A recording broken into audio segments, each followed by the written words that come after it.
Bueno, creo que nos acercamos a las 18 horas para empezar nuestra charla. Em, ¿Estamos todas listas? Entonces, vamos a empezar. Bueno, el Nodo de Alemania, en apoyo a la Comisión del Esclarecimiento de la Verdad en Colombia, les da la bienvenida a esta charla virtual que hemos titulado Organizaciones de Mujeres en la Construcción de Paz. Esta charla se realiza gracias al apoyo del Instituto Colombo-Alemán para la Paz, CAPAZ, y al Ministerio de Relaciones Exteriores de Alemania. Quisiera darle la bienvenida a nuestras invitadas. En primer lugar, quisiera darle la bienvenida muy especialmente a Angélica Redberg, quien está desde Colombia. Angélica es profesora del Departamento de Ciencia Política de la Universidad de los Andes y directora de la Maestría en Construcción de Paz de la misma universidad. Sus investigaciones se han enfocado en el papel de la sociedad civil y la justicia transicional en sociedades que buscan superar los conflictos armados, en la relación entre recursos, conflicto armado y criminalidad, y en el comportamiento empresarial en contextos de conflicto armado y construcción de paz. Angélica hace parte también de la Junta Académica del German Institute for Global and Area Studies, GIGA, de Alemania. Tenemos también a Claudia Trivín desde Berlín. Claudia es la coordinadora de la asociación Xochicalco. Xochicalco quiere decir el canto de flores. Y es una asociación que ya va a completar los 30 años, si no me equivoco, Claudia. Sí, Esta asociación es sin ánimo de lucro y está dedicada a la asesoría y el empoderamiento de mujeres migrantes iberoamericanas en Alemania. Entonces, pues bueno, vamos a hablar con Claudia más adelante de este trabajo en la Asociación Sochi. Y tenemos a Carolina Leguizamón, psicoterapeuta radicada en Freiburg.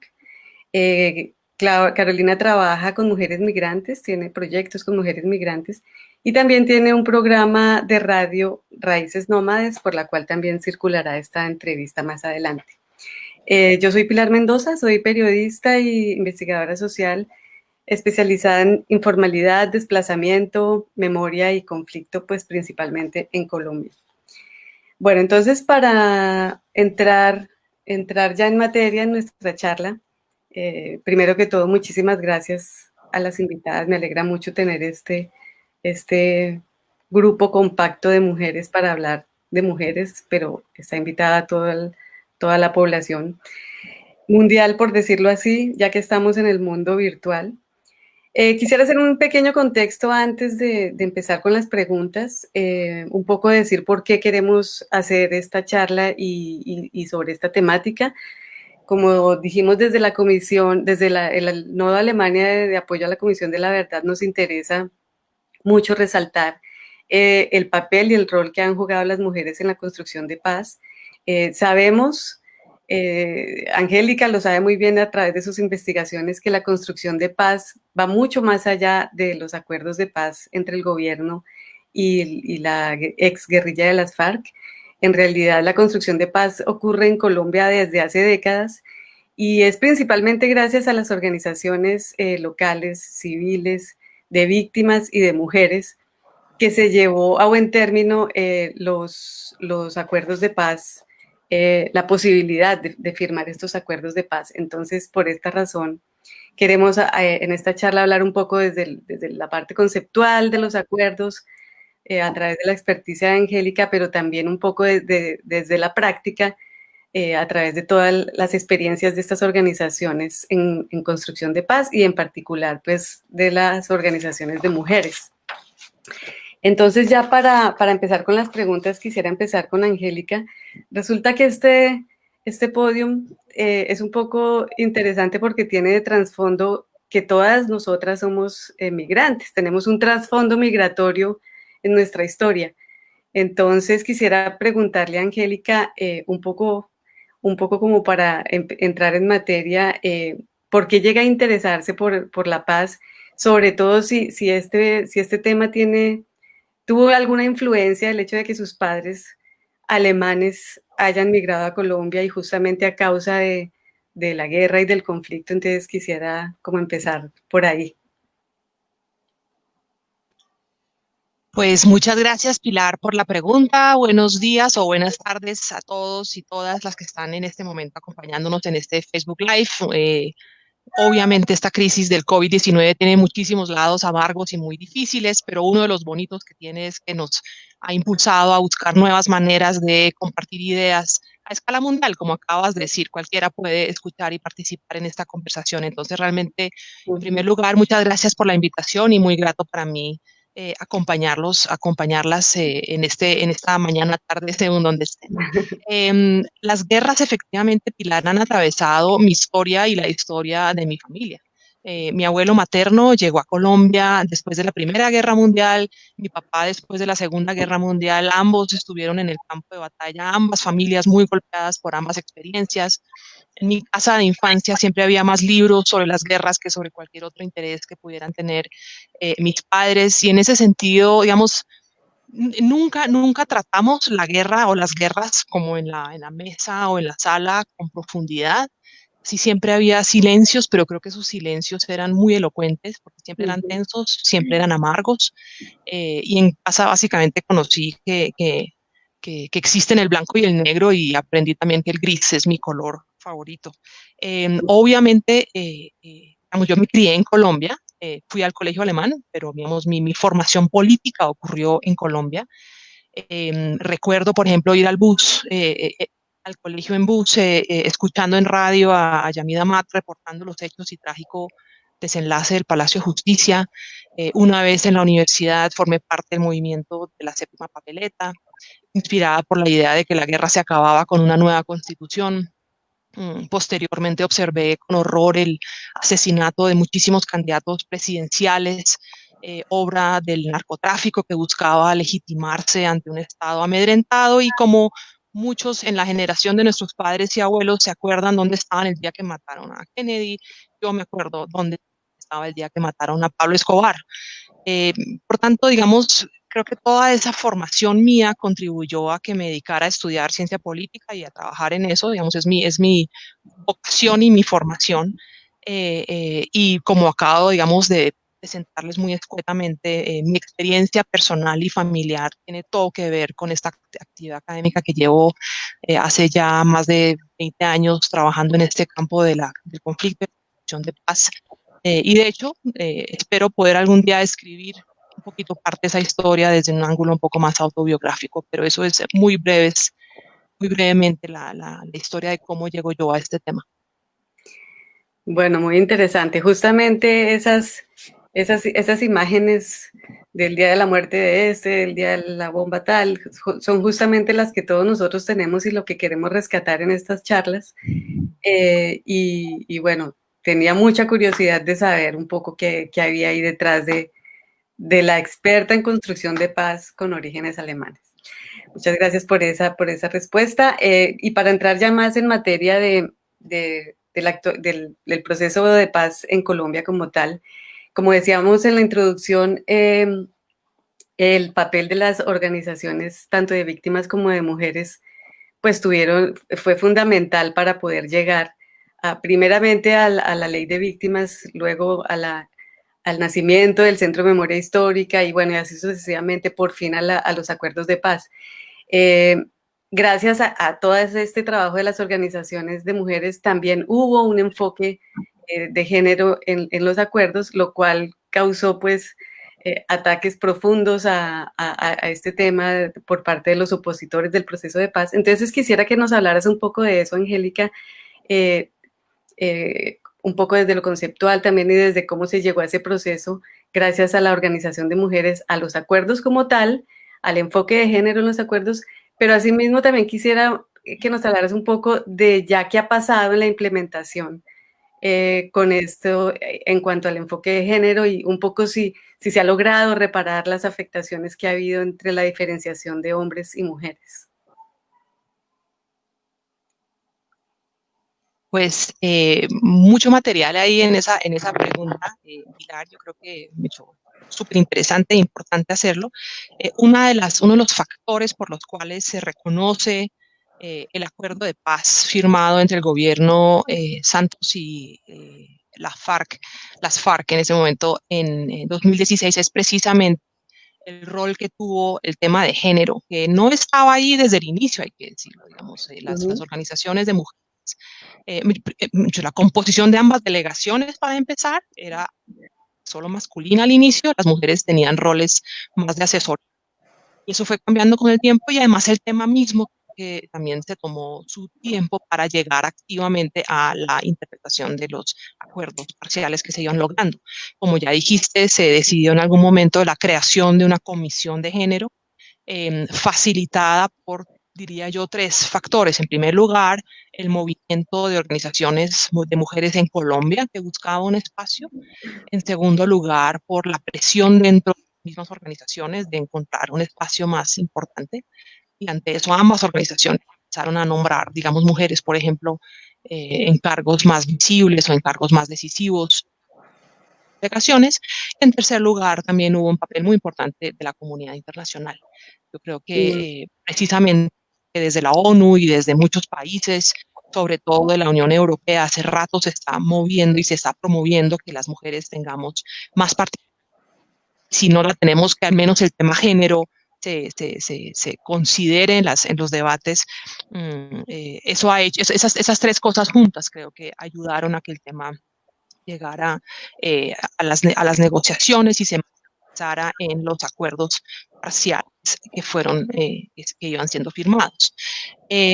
Al mismo tiempo, no olvidemos que eso también tuvo un lado amargo, porque muchos de los críticos del acuerdo pues, hicieron con base en esa supuesta ideología de género que atravesaba los acuerdos, decían que se estaba subvirtiendo el orden social y de eso se agarraron para promover el rechazo de unos acuerdos y parte de la reescritura de los acuerdos de octubre del 2016 cuando el no ganó el plebiscito sobre el acuerdo de paz en Colombia fue precisamente dedicado a reformular, borrar y, digamos, bajarle el tono básicamente a las conquistas, algunas de las conquistas de género que se habían hecho. Entonces, sí, tuvieron mucha presentación, perdón, mucha presencia, mucha incidencia en algunos acuerdos y en algunos temas, pero no claramente frenó parte de ese esfuerzo, limitó mm. los impactos que eso podía tener. Y creo que eso explica también en parte por qué después de firmado el acuerdo, en el proceso de implementación, muchos de los temas de género se hayan quedado pendientes. Yo considero que el tema de género, después de la victoria, no perdió momentum en relación con Ujú. temas de implementación de paz. Creo que en general estamos en mora de ver el impacto, por ejemplo, también del COVID-19 pasar con la implementación de la agenda de paz, pero específicamente sobre temas de género, siento que tanto el Estado como el gobierno, como las mismas organizaciones de mujeres y sus apoyos internacionales redujeron la presión. Y creo que eso es un poquito muy en resumen lo que yo veo que ha ocurrido en los últimos años. Pero se ha logrado, o no sé si ya se ha llegado a ese punto como de medir un poco el impacto en cuanto a la reparación, teniendo en cuenta que las mujeres pues son unas de las principales víctimas del conflicto. Entonces, si tal vez en todas este trabajo que desde las regiones que realizan las organizaciones de mujeres, si ya se puede entrever alguna medición en cuanto a reparación. Eh, Preparación, digamos, enfrenta muchas barreras. Eh, digamos, forma parte de un paquete, como tú dijiste, previo a la paz, ¿cierto? Es decir, el hecho de que hay muchos avances que mencionar. Primero, que se registre ante el Estado colombiano las víctimas del conflicto. Entre ellas, como todos sabemos, la mayoría son mujeres en términos de víctimas del desplazamiento y sujetos de reparación. Ujú, Eh, Sin embargo, como también sabemos, por razones procedimentales, por razones que tienen que ver también con las expectativas que se generaron y que son en muchos casos difíciles de cumplir, y también por razones fiscales muy sencillas, y es que no es claro de dónde va a salir de dónde van a salir los fondos para realmente responder a todas estas Mm, demandas que se están haciendo. Eh, yo veo que la reparación todavía va muy lento con respecto, insisto, a las metas que se postularon en su momento. Afortunadamente, la duración de la a durar hasta el 21 sería el año entrante, y eso mm, obviamente no se va a lograr. Tocará esperar un tiempo más, eh, pero en general yo creo que ahí todavía falta muchísimo por lograr en términos de reparaciones individuales y colectivas. ujú. Y también veo muy difícil, incluso cuando existe voluntad, veo difícil cumplir con todas las metas planteadas, dada la realidad fiscal en general del país y especialmente después de esta crisis del coronavirus. Sí, sí, por supuesto que sí.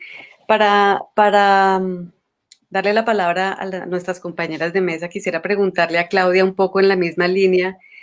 Claudia, desde su trabajo en la Asociación Soshi, que justamente se ocupa del acompañamiento a mujeres migrantes, quisiera que nos hablaras un poco de qué han encontrado ustedes ahí, eh, como qué relaciones hay entre migración y conflicto, pues obviamente más en el caso colombiano, pero no solamente. Y asimismo, como si se puede caracterizar algún tipo de violencias, también teniendo en cuenta que a las mujeres nos afecta no solo una violencia, sino múltiples violencias. Entonces, si ustedes ya han logrado como caracterizar un poco a través del trabajo de Sochi, qué pasa ahí detrás de las historias de la... Bueno, buenas tardes a todas y a todos y buenos días también. Bueno, pues básicamente la migración está como muy acompañada por el tema conflicto, ¿no? Conflicto porque cuando uno tiene que salir, la mayoría de las veces detectamos que la gente sale porque tiene que salir y no porque desea salir, más cuando es en un proceso más prolongado, ¿no? Entonces, bueno, ese es el primer conflicto, ¿no? Me voy, no me voy, cómo me voy, resisto, huyo, ¿qué pasa ahí, no? En el momento en que tú decides irte, pues lo haces porque te toca y a veces vas del campo a de la ciudad pequeña a la ciudad más grande, etcétera, ese camino que ya conocemos hasta que en muchos casos no te quedas sino realmente como ir al extranjero, ¿no? Y esto significa que estás como transitando un camino que está lleno de incertidumbres, donde entras en conflicto con la cultura, con lo que has dejado atrás y tienes que replantearte cómo te construyes, quién eres, cómo pienso, me aferro a lo que tenía antes, cambio todo, hago una mezcla entre todo esto y son los conflictos interculturales, ¿no? Que son otro punto que marca la migración muy fuertemente. Y bueno, a ese lugar donde nosotras llegamos, pues creamos también un conflicto, ¿no? Porque hablamos muy alto, porque no sabemos hablar, porque somos diferentes, en fin, pienso yo que migración y conflicto tienen como muchas coincidencias, ¿no? Y, y pues está marcado también por temas económicos y políticos, pero dijéramos que no es, o sea, la migración no es básicamente como ir de paseo al campo y todo queda bonito, sino más bien enfrentarse a diferentes conflictos, como lo mencionaba en este momento, ¿no? Ahora, ¿qué vemos en las mujeres que llegan aquí a Alemania, a Berlín? Pues primero que traen pues esos conflictos en sí, en sus cuerpos, ¿no?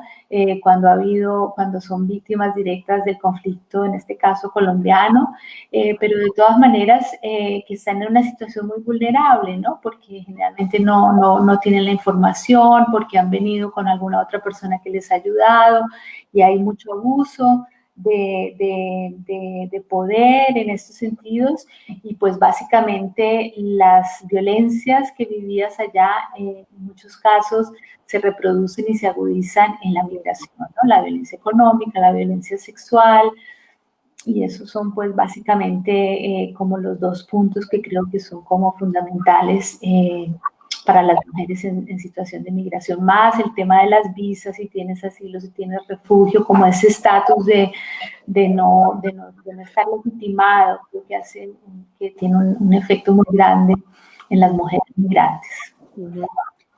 Sí, y un poco en la misma línea, Carolina, ya desde tu trabajo en Freiburg como muy directo en la psicoterapia con las mujeres migrantes, un poco en la misma línea a la pregunta de Claudia, y también, pues, volviendo al tema de la reparación, si tú ves qué iniciativas has encontrado, si es un trabajo más individual o más colectivo, como en ese intento, en esa búsqueda de reparación individual cada vez que uno, pues, migra y llega a otro país, como en este caso Alemania.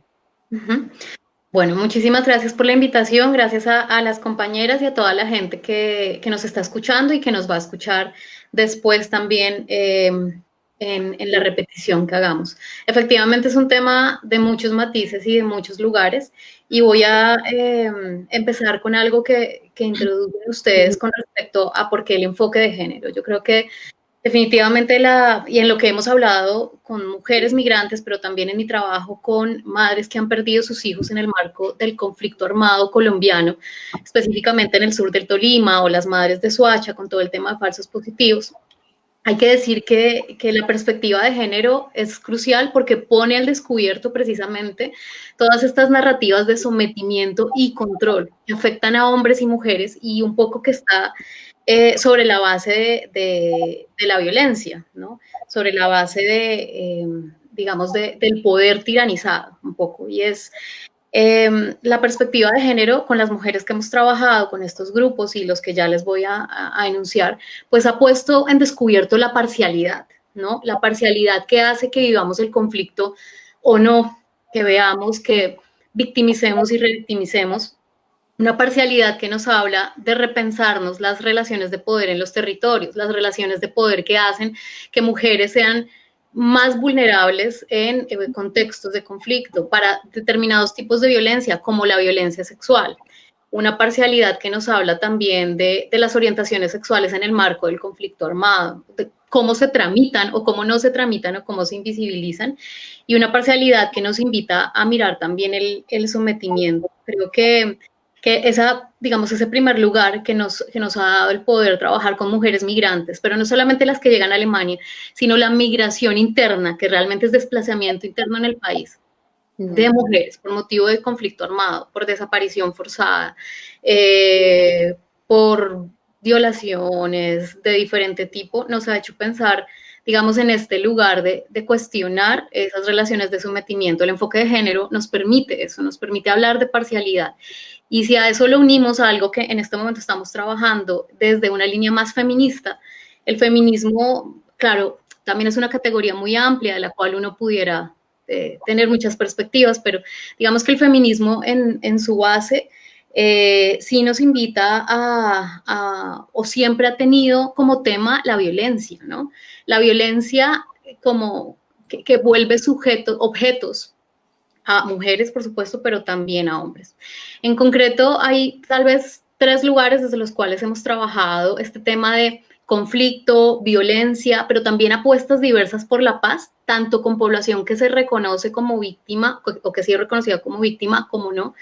Son, el primero, las redes de migrantes que se enfocan en un trabajo más de voluntariado o de coloquios académicos, tanto para la región de Baden-Württemberg como para Freiburg concretamente, colectivos que se han movido también alrededor de todo el tema del plebiscito, de todo el tema también del asesinato de líderes sociales y por supuesto todos los demás que se le han dado a estudiar, digamos, a discutir alrededor del conflicto armado, de todos estos años de conflicto armado y su impacto, que seguramente más adelante discutiremos, en todo lo que tiene que ver la psique individual y colectiva, ¿no? Y por qué el impacto psicosocial. Eso, un lugar, digamos, ahí se está haciendo, se está dando, tenemos nichos identificados que son como todo un proceso y no, digamos, no están articulados, pero sí que están identificados, son actores que están participando activamente, ¿no?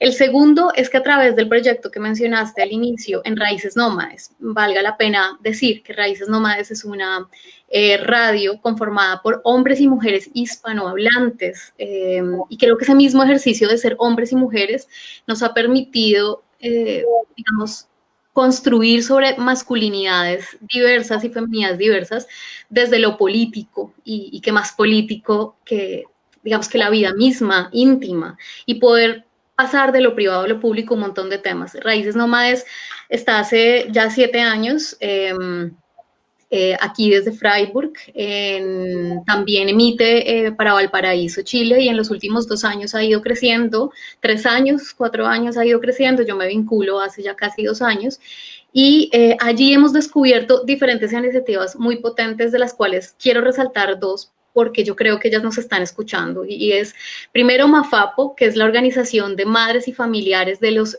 falsos positivos, que siguen en medio de la pandemia, en medio de las complejidades y de los peligros del encierro, porque ya hemos visto en las noticias, hemos escuchado nuestros compañeros en territorio tipo Antioquia, en el sureste antioqueño, cómo nos cuentan también en Córdoba y en el Atlántico, cómo se ha agudizado todo el tema de líderes sociales. Estas mujeres las tuvimos hace un tiempo, nos han contado de sus iniciativas y quieren seguirse articulando. Ellas ya han venido, sus representantes a Alemania, y próximamente, pues después de que este tema de la pandemia, no sé, se muevan a cosas, van a seguir como su gira posicionando este tema. Entonces, este lugar, es decir, creo que el migrar ayude también a expandir los lazos, digamos, claro, no es un proceso sencillo, pero ayuda a expandir la psique individual y la psique colectiva. Y estas mujeres desde MAFAPO, y hombres también, hay padres también, por supuesto,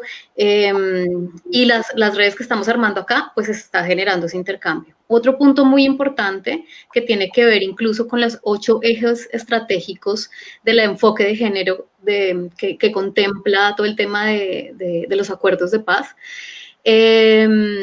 está conectado con el trabajo que también identificamos, que trabajamos en la radio, en un programa con ellos, con ellas, es todas las mujeres afro con orientaciones sexuales diversas en Montería, ¿no? Y en los Montes de María, una región tan compleja, una región, bueno, que ya sabemos todas las complejidades en términos de relación, poder, conflicto que se han tejido allí, y cómo la orientación sexual, el enfoque de género, más bien, digamos, nos ayuda al menos a pensarnos estas otras relaciones de poder, estas otras deconstrucciones de lo sexual, del cuerpo sexuado, de lo erótico, afectivo en el marco del conflicto también.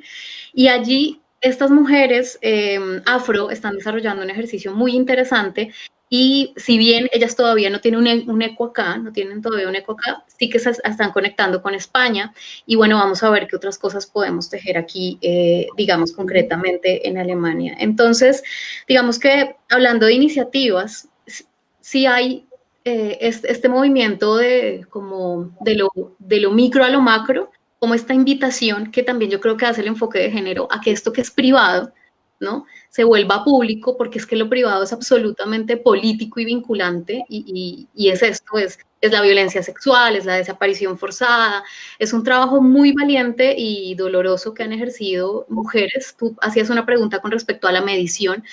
Yo creo en general que como medición tenemos una deuda muy grande de sistematizar de alguna medida todas estas lecciones aprendidas y todo lo que se ha hecho. Sin embargo, yo sí creo que es cierto que el ejercicio micropolítico que están haciendo a veces pareciera aisladamente grupos, organizaciones de mujeres afro, mujeres con orientaciones sexuales diversas, y estas mujeres de los falsos, digamos, de las madres familiares de los falsos positivos, están haciendo un impacto grandísimo a punta de presión, de de trabajo, de pasar por encima del dolor, que ya seguramente hablaremos en otro momento. Lo segundo, pues todo lo que hemos identificado a través de Raíces Nómades y todos los coloquios que ya hay aquí en Freiburg y en la región de Baden-Württemberg organizados, que por supuesto hay el Instituto Capaz, todo el trabajo que hace también, universidades diferentes también que están en esa, digamos, alianza. Y ya, digamos, en el nivel personal del trabajo que yo realizo como psicoterapeuta, digamos que las mujeres migrantes con las que trabajo, hay tal vez muy poco reconocimiento y eso ya viene como lo que implica la experiencia del exilio, muy poco reconocimiento consciente del migrar en el marco del conflicto armado, de por qué, de en qué lugar, ¿no? Sin embargo, sí que hay una pregunta por cómo, digamos, esas condiciones de conflicto armado me han tocado al punto de la desidentificación, que es como, no quiero que me hables de eso, no quiero estar allá, ¿sabes? No, eso me pasó, le pasó a mi familia, pero yo no quiero hablar de eso, de la rabia también, tramitamos también eso, y de, bueno, empezar a tejer otras redes desde otros lugares con todo lo que ya Claudia además mencionó de lo que implica, pues, migrar en términos de la psique individual. Bueno, muchas gracias por todas tus historias. De algún modo ya estás contando algunas historias y lo mismo como a nivel personal que tenemos que vivir todos los que emigramos. Pero siguiendo con el tema de la organización de mujeres y de las iniciativas, quisiera volver con Angélica. En algún momento leí un proyecto que se llama Paso Colombia, que justamente trataba de empezar como a unificar todas, a sistematizar todas esa infinidad de iniciativas que hay en Colombia, que en mi opinión son como las que permiten que ese país no se hunda pues en todos los miles de problemas que tiene. Entonces es como que si pudieras contarnos un poco de esos proyectos en los que has trabajado, como la recopilación de iniciativas de la sociedad civil y, bueno, particularmente de las mujeres. Gracias, Pilar. Sí, muy interesante lo que mencionas. En efecto, yo voy a tratar ahorita de compartir una imagen, pero primero de pronto voy a contarles un poquito de ese trabajo. Digamos, efectivamente reunimos información de más de 1.800 iniciativas de paz desarrolladas en Colombia desde los 80, con financiación de una organización norteamericana que se llama One Earth Future Foundation, y lo que hacíamos ahí era buscar precisamente documentar el surgimiento y evolución de las iniciativas de paz desde la sociedad civil en Colombia. Porque una de las cosas interesantes de Colombia es que la guerra nunca cayó la sociedad civil. Y creo que esto es una de las cosas que hay que destacar. Precisamente en el imagen que quisiera compartir, a ver si lo logro, se ve como has a bug, friendly heads up, lo que sea, no me permite, no me permite, pero sí. Sí, se permite. Tal vez nuestros compañeros de comunicaciones. Aquí está. Aquí está, espero que lo estén viendo. Este gráfico muestra el número de iniciativas creado por año desde 1923, pero lo que nos interesa especialmente es que ya desde los años 50 hay organizaciones de mujeres trabajando en temas de paz. Como ustedes ven, y eso tiene que ver en parte con la disponibilidad de información, pero también tiene que ver con la existencia de incentivos institucionales para la generación de organizaciones, son la Ley de Justicia y Paz y la Ley de Víctimas y los acuerdos más recientes con las FARC, momentos en los cuales se dispara el número de iniciativas que se forman anualmente para trabajar por temas de paz. La porción más oscura son las iniciativas que se dedican al tema de género. En ese sentido, es importante mencionar que, como ya dije, el género y las mujeres han hecho parte de la agenda de construcción de paz desde los años 50. Ese estudio lo muestra. En particular, en relación con género, es interesante ver quién las apoya, porque son principalmente cooperación internacional, sector público y sector privado, lo cual nos muestra que incluso en los momentos más álgidos de la confrontación armada, siempre hubo, digamos, oportunidades para apoyar diferentes organizaciones de mujeres trabajando en temas de construcción de paz. Al mismo tiempo, también me parece importante decirlo, no se trata tampoco de romantizar el papel de las organizaciones de mujeres o de género en la construcción de la paz en Colombia, al igual que cualquier otra organización social. Este también es un campo en disputa por el reconocimiento, por los recursos políticos, por recursos materiales. En ese sentido, a mí me parece, digamos, para eso soy politóloga, insisto, de formación y vocación, me interesa mucho entender cuando logran generar coaliciones de poder que les permiten efectivamente llevar temas a la agenda pública en general y a la de paz en particular. Y voy a dejar de compartir para no...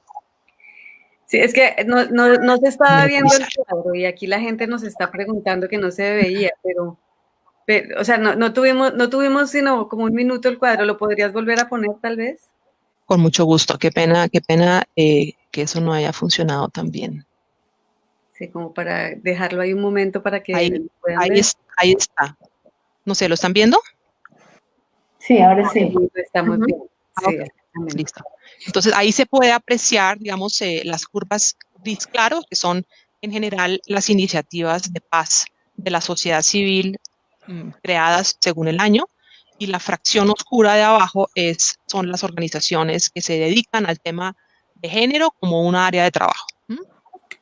Eso puede significar trabajar con mujeres excombatientes, puede significar trabajar con mujeres víctimas, puede significar combinar el enfoque diferencial de género con el étnico, es decir, hay muchísimas combinaciones posibles, pero en general esas que están en la franja oscurecida son las iniciativas que declaran que el género es su área de trabajo. Y lo más importante que esto muestra es que, insisto, los temas se trabajan desde hace mucho tiempo. Yo creo que hoy estamos construyendo sobre lo andado. Como tú decías al comienzo, la construcción de paz en Colombia empezó mucho antes que los acuerdos con las FARC y se nutre, pero también está muy marcada por la institucionalidad transicional que se ha venido desarrollando por lo menos hace unos 15, 20 años. Okay. Muy bien, muchas gracias. Ese trabajo vale la pena consultarlo porque ahí justamente en ese intento de sistematizar experiencias y visibilizarlas, pues es un trabajo que nos sirve para esto. Bueno, y quisiera, Angélica, entrar en un tema más escabroso y más duro de digerir, y es justamente ese liderazgo femenino en la situación actual. Entonces estamos en la gran paradoja de que estamos implementando los acuerdos de paz. Bueno, somos conscientes que vivimos bueno, no, yo no vivo en Colombia, pero ¿qué significa Colombia en el tema de conflicto?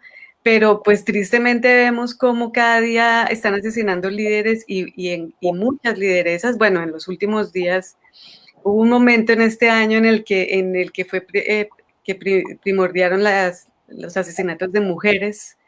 Entonces, en realidad como es casi ¿cómo nos puedes, bueno, no explicar porque yo creo que nadie puede explicar lo que está pasando, pero desde tu ángulo de experta en el conflicto, ¿cómo analizas esta situación que además se ha agudizado con la pandemia? La pregunta es por cómo explicar el asesinato de líderes sociales. Es más, pues sí, ¿cómo explicarlo? Es difícil de explicarlo, pero ¿cómo lo ves? ¿Cómo analizas la situación en Colombia? Justamente, como digo, en medio de la implementación, ¿qué impactos tiene eso para la implementación como tal? Sin duda, es un problema. En primer lugar, los ataques a los defensores de derechos humanos llevan muchísimos años. Eso no empezó, obviamente, con la firma del acuerdo, y por lo menos la historia trágica de la Unión Patriótica y la de muchos picos de violencia que hubo antes y después de eso muestran que en muchas regiones del país, personas con liderazgo social de diferentes tipos, desde restitución de tierras hasta víctimas, hasta género, hasta temas ambientales, han sido blanco de ataques. Entonces, eso me parece importante decirlo. Eso no empieza en el 2016, eso venía desde antes, y es importante. demostrar que en ese sentido Colombia está en deuda todavía con ese tipo de liderazgos que se construyen de abajo hacia arriba. Evidentemente, en el posacuerdo hubo un agravamiento, hubo un agravamiento de la situación, facilitado en parte por un aspecto que yo considero positivo, y es el hecho de que como colombianos hoy en día creo que somos mucho menos indolentes.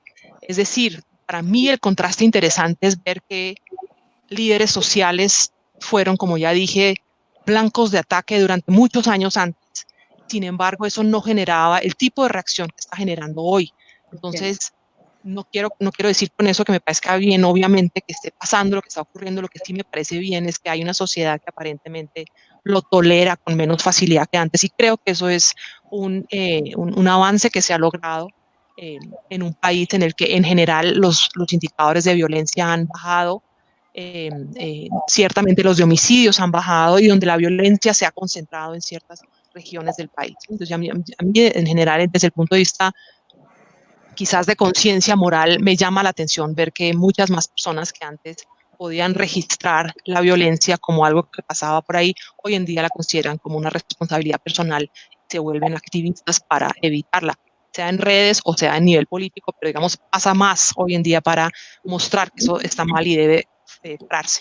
Ahora, evidentemente lo que nos muestran los diferentes estudios que ya van surgiendo sobre el tema de los asesinatos es que no hay una sola causa, hay muchas diferentes razones por las cuales en distintas regiones y en ciertos sectores de la población ocurren estos asesinatos. Algo hay que decir sobre cómo muchos territorios después de la salida de las FARC fueron objeto de disputas y muchas veces los civiles caen en esas disputas entre nuevos actores que quieren conocer el territorio. Sin duda el tema de tierras, el tema de cultivos ilícitos, el tema de fronteras es algo que debemos mirar con mayor detalle para entender qué es lo que pasa con estas personas. Quizás no quisiera entrar en el detalle de qué ocurre en las distintas regiones del país, simplemente decir, en primer lugar, que ya dije, es que no es un fenómeno nuevo. Segundo, que considero que hay mucha más conciencia sobre que esto es problemático que antes y eso lo considero positivo. En tercer lugar, que la forma de atacarlo, la forma de cesarlo, que considero que es una responsabilidad central del Estado colombiano hoy, debe mirar diferentes estrategias, diferentes maneras para crear, digamos, espacios de convivencia entre diferentes maneras de ver las cosas y también en donde los derechos de las personas que están siendo atacadas sean protegidos. Uh-huh. Bueno, muchas gracias, Angélica. El tiempo ya se nos está avanzando y yo quisiera comentarles aquí algunas preguntas que veo en el chat. Ya he visto varias, como puedo reunir en una pregunta, tal vez Claudia podrías ayudarnos, porque están preguntando sobre las organizaciones de mujeres en Europa, un poco en dónde están, si las hay de organizaciones de exiliadas en Europa y, bueno, cuántas. No creo que pueda ser tan exacta en responder algo así, pero sí hablarnos un poquito de ese panorama de organizaciones de mujeres en Europa, pues principalmente bajo el exilio, bajo el exilio o el asilo político. Uh-huh. Bueno, pues yo pienso que donde llegamos nos organizamos, es una cosa inherente a nuestro ser humano, ¿no? Y ¿qué te digo yo? Creo que lo que hemos ganado las mujeres en en Alemania se acaban de cumplir 100 años del derecho a voto de las mujeres, ha sido por esa unión y por ese juntar fuerzas, ¿no? Y eso es lo que hemos logrado en estos, como te digo, 100 años de poder organizarnos, de poner nuestros derechos sobre la mesa y a partir de ahí, pues, poder contribuir con el tema de la paz y de la equidad. En Europa, creo que en donde hay migrantes exilados colombianas y colombianos, aunque tengo que reconocer, por lo menos aquí en Alemania, generalmente se organizan más las mujeres. en el caso de Berlín particularmente, que es el que conozco, y hay varias organizaciones por diferentes países, pero básicamente, por ejemplo, nuestra organización se creó por mujeres latinoamericanas que venían de Chile, de Argentina, del Cono Sur, y que se organizaron en ese momento para apoyar en contra de las dictaduras que va en América Latina, ¿no?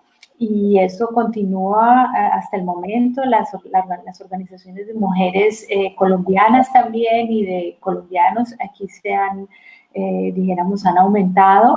Creo que en colombianas y colombianos hay en toda Europa y en cada capital seguramente hay una organización de personas exiliadas o migradas.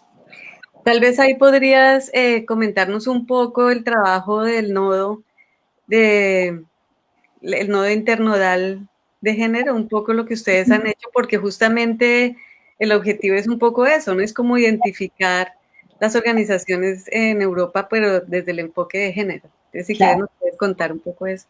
Muy bien. Pues justamente estos nodos que se han creado para apoyar a la Comisión de la Verdad han surgido ese deseo de las personas de apoyar el proceso de paz en Colombia y de poner los temas que consideramos que son convenientes, ¿no? En el caso del tema de género, pues desde las mujeres que están en exilio o en migración aquí en Alemania, pues nos juntamos y junto con otras organizaciones creamos el nodo y dentro de ese nodo nos dimos cuenta pues que es primordial poner el tema de género, poner el tema de la equidad de género y de géneros, ¿no? Y que, como lo decía Angélica, las mujeres no estábamos completamente presentes ni en los acuerdos de paz, ni en los puestos de decisión, ni en Colombia, ni tampoco en Europa. O sea que es un trabajo a reforzar y a realizar en cada momento de la vida, ¿no? Y en ese sentido, pues, este grupo de género busca justamente hacer visible lo que le ha pasado a las mujeres en el conflicto y lo que le ha pasado a la población LGTBI y hacernos más conscientes para poder construir una nueva realidad donde esas cosas que causaron el conflicto no se repitan. ¿Puedes decirnos qué países hacen parte de ese grupo internodal de género en Europa? Pues dijéramos España, Francia, Italia, Noruega, Suecia, Dinamarca, Alemania. Creo que esos son los países, Inglaterra, ¿no? El Reino Unido, diría eso. Hay también personas de Norteamérica, de Canadá y Estados Unidos. Y bueno, es un espacio abierto para que las personas, las mujeres en este caso, pues hablemos y pongamos los temas que consideramos convenientes, ¿no?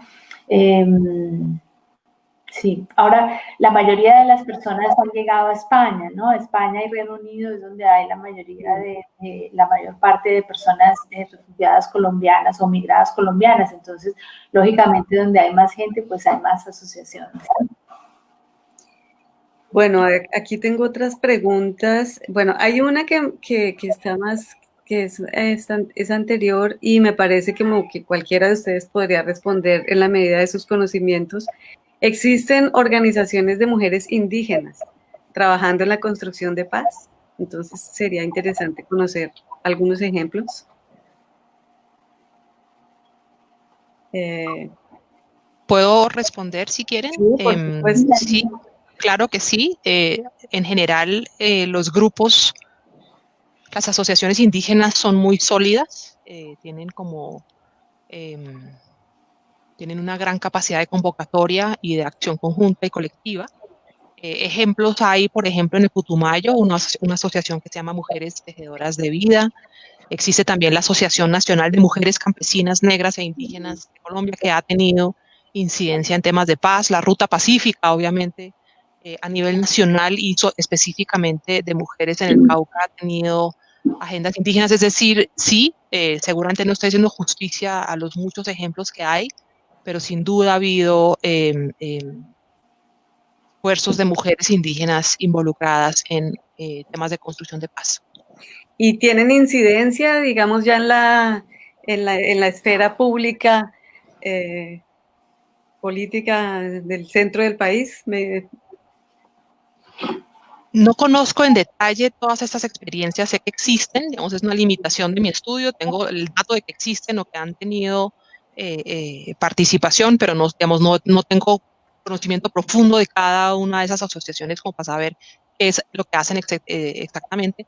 Lo que sí sé, digamos, por ejemplo, de organizaciones de víctimas, es que por ley tienen que participar en el diseño de políticas públicas, es decir, claro que tienen incidencia.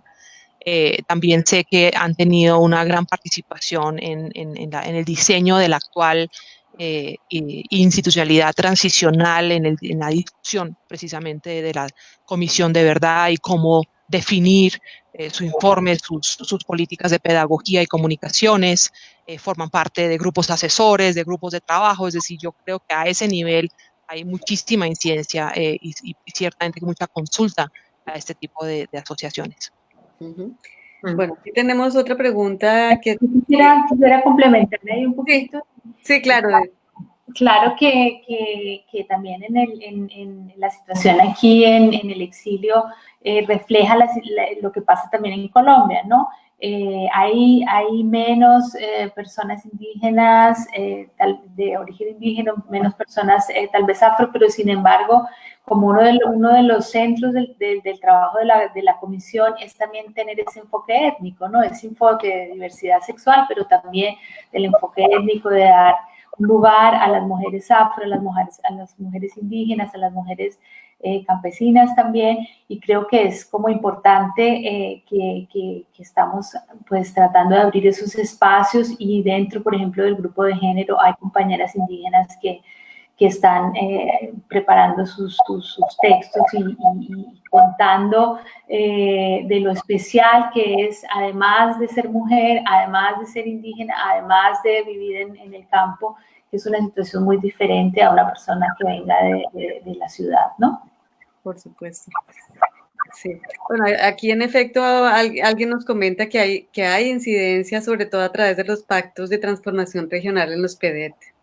Claro, seguramente habrá ejemplos de diferentes PEDET en los que haya una incidencia más directa. Ya aquí tengo una pregunta bastante interesante que también podría ir para las tres. ¿Creen que una conciencia feminista colectiva se ha formado o fortalecido con las negociaciones de paz? ¿Hasta qué punto las mujeres farianas están en contacto trabajando con otras mujeres? Las mujeres, perdóname. Las mujeres farianas, o sea, Okay. Sí. mujeres FARC, ex guerrilla de las FARC. Bueno, me parece que este tema de si hay una conciencia feminista colectiva que se ha formado con los acuerdos, eso podría ser un tema de análisis. ¿Alguna quisiera responder? Yo creo, Perdón, sigue tú. gracias. Yo creo que, bueno, voy a hablar concretamente desde el trabajo, por ejemplo, que hemos hecho o en el que he participado con mujeres del sur del Tolima y con el caso de las madres y familiares de jóvenes desaparecidos en el marco de lo que se ha denominado los falsos positivos. Y bueno, yo creo que para empezar, la incidencia, como también lo planteaba Angélica hace un momento, de la participación de las mujeres no es algo que sea mediático, digamos, o que dependa solamente de los acuerdos de paz, sino que en las últimas décadas, no solamente en Colombia, sino en Latinoamérica también se viene hablando o se vienen ejerciendo diferentes tipos de participación, de liderazgo, de incidencia en escenarios de decisión local, en movilización de consultas populares, en todo el tema relacionado con derechos sexuales y reproductivos en el marco del conflicto armado, liderados por mujeres. Y tal vez esa incidencia para el caso de las mujeres del sur del Tolima y de las madres de los falsos positivos, yo creo que sí ha habido un ejercicio bien importante de recapitular, desde la perspectiva de género, pero también perspectivas feministas, que vi un comentario por allí de alguna de las personas que nos decía como el feminismo también se ha puesto como un lugar en la mesa para discutir, para hablar sobre el lugar tal vez más desde una perspectiva patriarcal, y eso es lo que ha implicado en las relaciones de hombres y mujeres en Sudamérica. Sí nos ha ayudado también a primero hacer un ejercicio de memoria. Digamos, si hablamos de incidencia, las mujeres específicamente, estos dos casos que menciono, nos han ayudado a hacer un ejercicio de memoria en cuanto a, bueno, todo lo que implica en términos también psicosociales, de revisitar el pasado para plantear nuevas narrativas y también nuevos libretos hacia un ejercicio más de esperanza y de nuevas conversaciones incluso muy incómodas para la sociedad en general, para la sociedad civil. Digamos, creo que ese es un primer lugar en todo el tema de memoria. Y otro lugar en el que hemos trabajado con esta mirada de enfoque de géneros, hablar de narrativas diversas de ser mujer y narrativas diversas de lo que es el feminismo, no solo un feminismo de una mirada occidental, sino un feminismo que estamos hablando desde mujeres indígenas, desde mujeres con orientaciones sexuales diversas, un feminismo, si se quiere, más situado en cuanto a la experiencia latinoamericana y colombiana, y esto hablando desde esos dos casos que te menciono. Uh-huh. Angélica, ¿también te querías responder algo con respecto a esa pregunta? Claramente, Claudia tiene mucha más experticia. Digamos, mi impresión sí es que, perdón, Carolina, claramente lo que sé es que ha habido un fortalecimiento de la Organización de Mujeres hace muchos años. Le debemos mucho a las feministas que abrieron la puerta de los años 60, 70 y 80, y digamos, es hora de rendirles tributo porque realmente abrieron la puerta para las que veníamos después. Y creo que lo que está pasando en términos de incidencia en temas de construcción de paz bebe de una buena parte de las luchas que se han ido adelantando a través de los años. Yo creo que hay una gran fortaleza. En este momento, digamos, me remito a mis comentarios del inicio, siento que en el proceso de implementación, un poquito del momentum de las organizaciones de mujeres ha perdido impulso, y creo que eso es también un llamado de atención que hay que hacer. Yo siento que sí hubo como no sé, una suerte de ensimismamiento del movimiento por la paz en general y de las mujeres en particular después del golpe de octubre, y a la luz de la enorme polarización de octubre del 16, a la luz de la enorme polarización que se ha generado desde entonces. Pero eso no obsta, obviamente, para reconocer el trabajo impresionante que han venido haciendo y la solidez organizacional con la que cuentan. Bueno, muchas gracias. Aquí hay varios comentarios y preguntas. Nosotros nos estamos acercando al tiempo que nos habíamos puesto de límite. Tal vez podemos hacer como una última pregunta para las tres, así a manera de cierre también. A mí me gustaría, bueno, aquí tenemos preguntas sobre cuáles serían las estrategias que podrían implementarse para evitar enfrentamientos entre representantes de diferentes grupos históricamente excluidos. Pero pues yo también aprovecho como el tema de la estrategia para que pensar como en recomendaciones, en qué perspectivas tenemos como mujeres cuando uno se choca con la realidad del asesinato de los líderes sociales o de la oposición férrea al proceso de paz. Por ejemplo, el tema de las negociaciones con el ELN, que están completamente en la laguna. Entonces, como qué perspectivas ves tú en cuanto a los procesos de paz como tal, Angélica? Y bueno, Angélica, creo que se me perdió en un momento la conexión. Entonces eso, como qué perspectivas ves como en el avance, no solo de la implementación del acuerdo con las FARC, sino pues ya en la posibilidad de construir paz con el ELN y etcétera. Bueno, yo no sé, de hecho, un amigo muy cercano mío siempre me ha descrito como una persona que tiene un sesgo fundamental ante la vida, y es que veo el vaso medio lleno. En ese sentido, soy consciente de las enormes dificultades que ha pasado la implementación del acuerdo con las FARC. Soy consciente de los enormes pendientes que hay, pero también trato de llamar a la compasión y decir, llevamos 3 años, la negociación después de la negociación en cualquier país es muy difícil porque es muy distinto negociar entre 2 bandos enfrentados que ampliar el debate de la instalación a un mundo de la sociedad civil y unas instituciones que cada una jala en su dirección. Y mal que bien, yo creo que la participación de más sectores y más instituciones hace que lo que sea que se implemente goza de más solidez y más largo aliento. Lo decía yo ayer también en relación con temas de justicia transicional en Colombia. A mí lo que más me sorprende no es tanto el palo que le han dado a las diferentes entidades y agencias de la paz y de la justicia transicional, sino que lo hayan resistido y que ahí están. Tenemos una jurisdicción especial para la paz que funciona y que ha hecho un gran trabajo.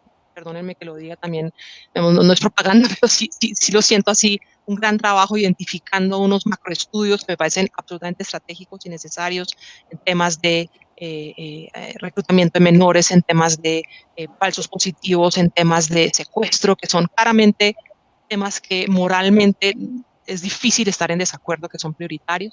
Hay una comisión de verdad y estamos en un evento auspiciado por ella que va a generarnos de nuevo una mirada para recordarnos lo que ocurrió en el país y lo que no debe volver a pasar. Creo que a raíz, digamos, aprovecho también ahí el público para decirnos que tener mucho cuidado con cómo se construye el informe final y sobre todo cuál es la pedagogía y la estrategia de comunicaciones en torno a lo que la comisión de verdad logre, para que no sea un informe más, sino que para que realmente genere una reflexión en la que los opuestos nos podamos encontrar y donde hablemos digamos, con lados opuestos del debate para realmente construir una mejor convivencia. Tenemos un partido que nace de una guerrilla. El partido FARC funciona en el Congreso. Esas son todas, digamos, solamente para resumir, aspectos que considero que son muy notorios y muy valiosos y explican por qué, a pesar de que los colombianos nos demos tanto palo, a nivel internacional el caso colombiano se considera bastante exitoso en comparación con otros países. Eso no significa, insisto, que quedan un montón de retos por delante, un montón de tareas pendientes, pero algo de eso lo resolverá el tiempo, algo de eso también lo resolverá ese movimiento social del que hemos hablado aquí hoy, que sigue existiendo y que sigue funcionando y que sigue presionando. Y creo que es en ese debate entre posibilidades materiales, aspiraciones políticas y expectativas generadas en la sociedad en el cual finalmente encontraremos paz, que es la paz colombiana. En ese lugar, obviamente, tengo la aspiración de que algún día se retomen las negociaciones con el ELN. No veo una mejor solución que una negociación y eso no significa que me parezca delicioso sentarse con personas que cometen algunos de los actos que estas personas cometen. Digamos, y ustedes saben, yo fui parte de la delegación con ellos durante el gobierno Santos, pero sí considero que es la manera en la cual uno debe terminar las disputas y en ese sentido vuelvo al inicio de esta conversación, que es mi historia personal. Si hay algo que me caracteriza de fondo es una gran aversión por la violencia y por la manera violenta de resolver las disputas y los conflictos. Creo que también frente a las demandas de ese grupo y cualquier otro que sienta en Colombia que debe ser considerado en la resolución de conflictos, pues yo creo que hay que buscar maneras para lograrlo sin que muera más gente. Y ya, creo que lo dejo ahí. Muchas gracias. Y a ver, Claudia, ¿qué nos quieres decir de palabras de cierre en torno a, sobre todo mirando al futuro y como a las perspectivas desde el trabajo de las mujeres, sobre todo? Pues yo creo que los acuerdos nos han dado la posibilidad de contar lo que nos ha pasado, ¿no? Y este trabajo que está haciendo la Comisión de la Verdad es justamente recoger las voces y las historias de las personas que han vivido el conflicto, ¿no? Yo pienso que ese es como el gran chance fundamental. Yo tengo una voz y a través de esa voz me puedo unir con otras personas, puedo reflexionar, puedo entender y posiblemente, y esperamos que sea así, ese informe que está realizando la Comisión de la Verdad es el sumatorio de todas las personas que han hablado, que han contado, que han reflexionado sobre su historia, y creo que es pues como la gran invitación a que las personas que nos están oyendo se acerquen a las personas de la comisión, a los entrevistadores que tenemos aquí en Europa, para poder en Europa y en el mundo a contar esa historia, porque cada pedacito de lo que nos ha pasado crea ese gran puzzle donde vamos a poder leer y entender lo que pasó, y posiblemente al oír a la persona que está del otro lado, que tiene otras causas, otras que le han pasado también historias. No creo que todos hayamos hecho ese conflicto simplemente porque nos gusta pelear y enfrentarnos, ¿no? Hay razones que nos han llevado a todos a este choque, ¿no? Y el entenderlo creo que es el paso fundamental para poder después construir con todas las dificultades que hay, con todas las cosas que estamos viendo. Sin embargo, esa esperanza, y creo que para las mujeres ha sido un gran chance de haber logrado estar presentes en la mesa, de haber logrado poner los temas de género. Sí, nos falta, tenemos que alzar la voz más alto, pero en eso estamos con sororidad, juntas, a lograr poner nuestros puntos sobre la mesa, nuestros temas y nuestros puntos sobre la mesa. Gracias, Claudia. Y Carolina, tus palabras de despedida. Pili, recordando algo que conversábamos en el ejercicio de planeación de este encuentro, hablando del exilio, hablando de estar lejos, hablando de cómo recoger esos testimonios, yo quiero hacer, y perfectamente con el contexto que hacen Angélica y Claudia, hacer una invitación a todos aquellos hombres y mujeres que en su condición de colombianos, por supuesto que tenemos una historicidad que nos atraviesa, más allá de identificarnos o no como víctimas y más allá de los hechos victimizantes en el marco del conflicto armado.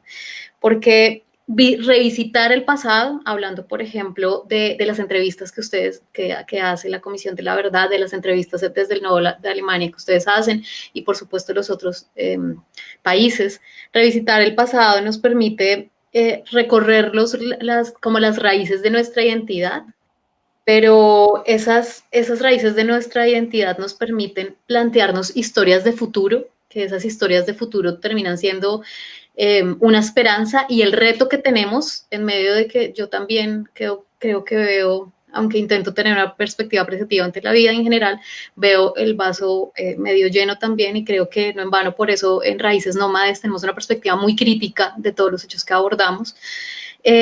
Pero revisitar ese pasado, esta invitación para todos y todas que nos escuchan y para que trabajen y hagan llegar sus testimonios, revisitar el pasado nos sirve, claro, para mirar las raíces, pero para plantearnos un futuro, digamos, en algo que a mí me parece que es muy político, la esperanza, en términos de la transformación social, y nuestra habilidad ya en el lugar del presente de dar pasos en esa línea, tipo las personas que resisten, que están ahí en las organizaciones planteando leyes, con todo el ejercicio de la verdad, por ejemplo, de las madres de los falsos positivos, que hoy las he mencionado mucho, que en verdad honro su trabajo a propósito de conversaciones y ejercicios que hemos hecho con ellas. Mantenernos en estos pasos nos da un sentido y un significado de transformación. Entonces creo que la invitación es a convoquémonos en incomodidades que nos inviten a mirar el pasado, lo que se ha dicho, lo que no se ha dicho, lo que me contaron, lo que me imagino, a ponerlo en nuevas narrativas, y por favor aprovechemos como personas en el exterior, pero también las personas que están en Colombia, estos espacios, porque merecemos volver a mirar nuestras narrativas, para que eso que pasó no nos vuelva a colonizar, y para que creemos pues cosas más esperanzadoras para lo que somos y lo que vendrá también. Bueno, muchísimas gracias, Carolina, y en efecto, como Nodo de Alemania de la Comisión de Apoyo a la Comisión de Esclarecimiento, lo que queremos es invitarlos a todos, no solamente exiliados políticos, sino migrantes colombianos en Alemania, que sientan que tienen una historia que contar, que sean testigos de hechos enmarcados en el conflicto, son bienvenidos, porque es justamente a través de estos relatos que podremos construir una historia plural, pues como es nuestro país. Bueno, pues yo creo que ya no nos queda más tiempo, y sobre todo pues que hemos dicho palabras finales como muy, muy sugestivas para el porvenir. Entonces yo creo que ya podemos irnos despidiendo. Yo quisiera de nuevo agradecer al Instituto Colombo Alemán para la Paz Capaz y al Ministerio de Relaciones Exteriores de Alemania por su apoyo a este trabajo del nodo. En el chat están el correo electrónico al que nos pueden contactar en caso de que quieran dar sus testimonios. También me están preguntando aquí si hay alguna bibliografía recomendada. Entonces yo aprovecho para comentarles que como nodo también vamos a hacer unos protocolos, unos documentos después de cada webinar y de cada charla de estas. Va a haber un documento que se produzca como resumen de lo que estamos haciendo y entonces ahí intentaremos pues dar algunos tips bibliográficos, por ejemplo, del enorme trabajo que tiene Angélica, no sé cuántos libros y investigaciones, entonces, bueno, obviamente se puede googlear también porque el trabajo de Angélica se puede encontrar muy fácilmente, pero con mucho gusto nosotros haremos nuestro protocolo de este documento, lo colgaremos en nuestra página web. Todas estas informaciones están en el chat, Comisión verdadcol-eu.org. Esa es nuestra dirección de la página web y ahí encontrarán todos los documentos y los futuros eventos que tendremos, pues que como les dije al comienzo, van a ser casi que semanales y van a estar todos girando en torno al trabajo de la comisión, tanto en Colombia como en Europa. Entonces, les agradezco muchísimo, realmente quedo muy satisfecha de esta charla, nos enriqueció a todos y sobre todo nos da esperanzas viendo el vaso lleno, por lo menos uno dice, no está vacío y no estamos en el fondo del abismo. Muchas gracias, Angélica, Carolina y Claudia, y muchas gracias por su tiempo y espero que nos veamos de nuevo. Ojalá. A ustedes, muchas gracias. Feliz tarde a todos. Buenas tardes. Adiós. Chao. Muchas gracias. Chao. Gracias a todos los que nos oyeron y nos vieron. Muchas gracias. Hasta la próxima.